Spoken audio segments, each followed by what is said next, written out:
হাত জোর করে কয়েছে আমি অনেক অসুস্থ, আমার গুলি করেন না, তারপরেও গুলি করেছে, তারপরেও এইভাবে গুলি করে দিয়েছে।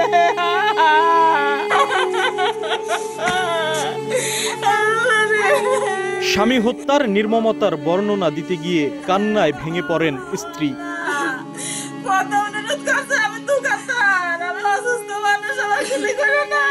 দেড় যুগ আগে জীবিকার তাগিদে দুই শিশু সন্তান ও স্ত্রীকে নিয়ে সাভারে পাড়ি জমান রাজবাড়ীর কালুখালী উপজেলার পূর্ব রতনদিয়া গ্রামের কোরবান শেখ। স্বপ্ন ছিল ছেলেকে বিসিএস ক্যাডার আর মেয়েকে ব্যাংকার বানিয়ে এরপর গ্রামের বাড়িতে ফিরে ঘর তুলবেন, স্থায়ী বসতি গড়বেন। কিন্তু সেই স্বপ্ন অধরা থেকে গেল শারীরিক প্রতিবন্ধী কোরবানের। গ্রামে ফিরলেন ঠিকই, তবে নিথর দেহে। গত ২০ জুলাই সকালে কারফিউ চলাকালে সাভার বাস স্ট্যান্ডের পাশে মাছবাজার এলাকায় নিজের মুরগির দোকান খোলেন কোরবান। দুপুরে হঠাৎ গোলাগুলির শব্দ শুনে দোকান বন্ধ করে হেঁটে সরণিকা এলাকার ভাড়া বাসার উদ্দেশ্যে রওনা হন তিনি।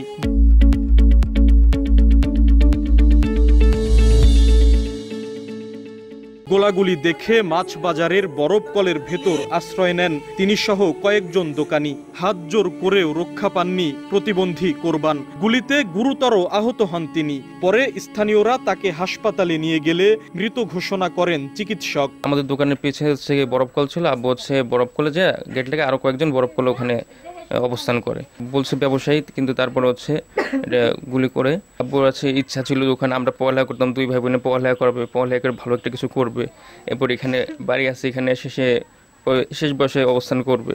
কিন্তু সে আসলো, কিন্তু তার লাশ আসলো, সে আসতে পারলো না। তাকে এভাবে অকালে নির্মমভাবে হত্যা করা হলো।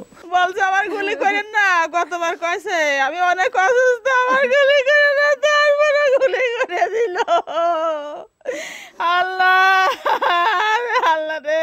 আমার আব্বুর যারা মারছে এর বিচার চাই, কারণ আমার আব্বু তো ওদের সাথে মিছিলে যায়নি। আমার আব্বু অসুস্থ মানুষ, হাঁটতে পারে না, ওনারা এইভাবে দেখার পরে কিভাবে গুলি করে? ওনাদেরকে একটু মায়া দেওয়া হয় না? এই মানুষটার দিকে কিভাবে গুলি করে? কোরবানের ছেলে রমজান শেখ জগন্নাথ বিশ্ববিদ্যালয়ে লোক প্রশাসন বিভাগে অনার্স চতুর্থ বর্ষে, আর মেয়ে মিতু আক্তার ঢাকার একটি বেসরকারি বিশ্ববিদ্যালয়ে বিবিএ প্রথম বর্ষের শিক্ষার্থী। সরকারের কাছে কর্মসংস্থানের দাবি তাদের। আশিকুর রহমান, সময় সংবাদ, রাজবাড়ী।